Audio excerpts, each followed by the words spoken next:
Welcome back to the Daily Dose. That's Robert. I'm Susan, and we have a gem right here in Paul Galloway, who's just begun to share some of his insights about who we are and how we interface with the world he lives in of science Yeah, and medicine and and the Cole, brain.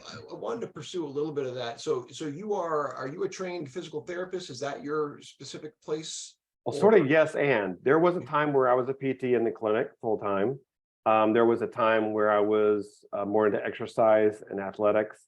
Um, I have a PhD in physiological sciences and sort of brain sciences, and then mainly a postdoc in developmental psychology. And so embodied, the one of the fancy terms that people would say about what you all are doing is you do embodied cognition, embodied development. That's that magic. It's movement, it's mobility, it's socialization, it's engaging all parts of the brain.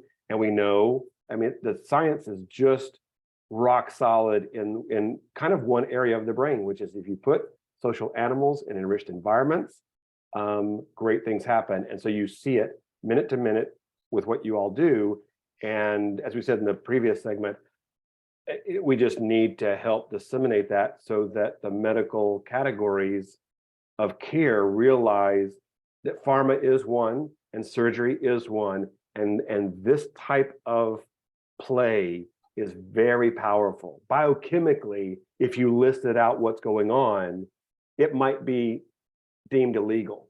Robert might be brought in front of Congress to say, what in the world kind of pill are you giving? It's just so, and that's hard science. There's no discussion about that. right. I so appreciate you saying that. I had another researcher who talked about the pillars. Similar in that regard, and that kind of helped me that, so often Parkinson's is thought of as a motor disease.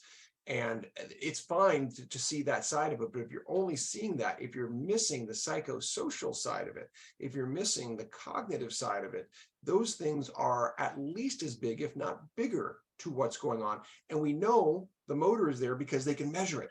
Once again, it's quantitative research leading us blindly past all this other incredibly important parts, the humanistic, less understood things. And because we can't understand or measure them, we dismiss them to our peril.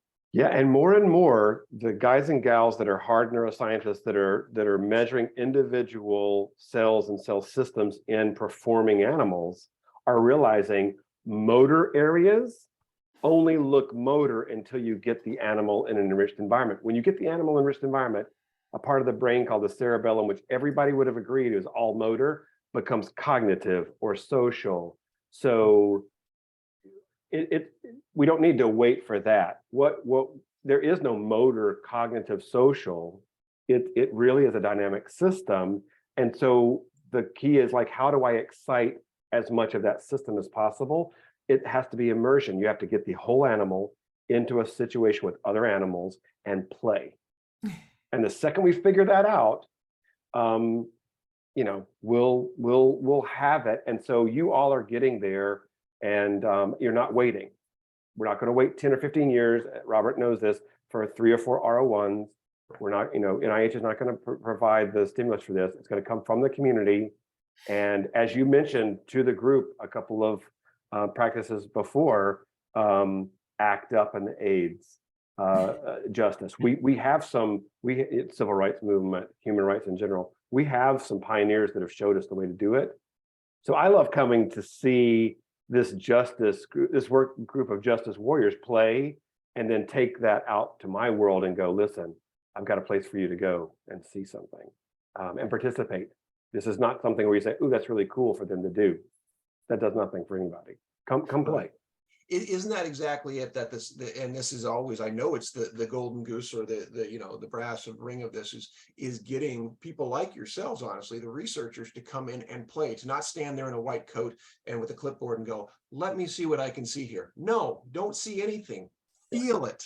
Yeah. Play. And the effect size, to use a nerd term, yeah, after you give the pill, after you give the thing, is ginormous. So researchers, the real top researchers, when they figure this out, they go to where the effect sizes are huge, where before and after are fundamentally different.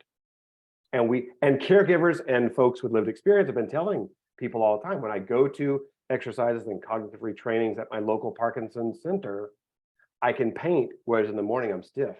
So caregivers across diagnoses have been screaming, my loved one is fundamentally different. And we'll get there, and someone will measure it, and they'll be famous for this thing called play. My husband says that very thing about me. He's sort of shaking his head like, who are you, in a loving and incredibly supportive way. And her husband is an MD, by the way, and now a pharmaceutical researcher. So he sits in this field in a different realm too. So, well, what a gift you're giving him, by the way, in a very weird way. No one chooses to be part of a disability community, but we have to have him succeed, and we have to have you succeed. We have to have Robert. You guys are really critical for systematic structural change. So pencil me into whatever you need, wherever.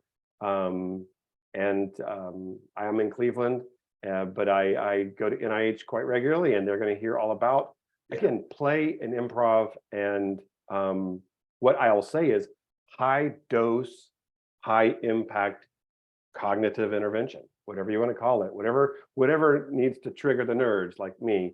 That's what it is.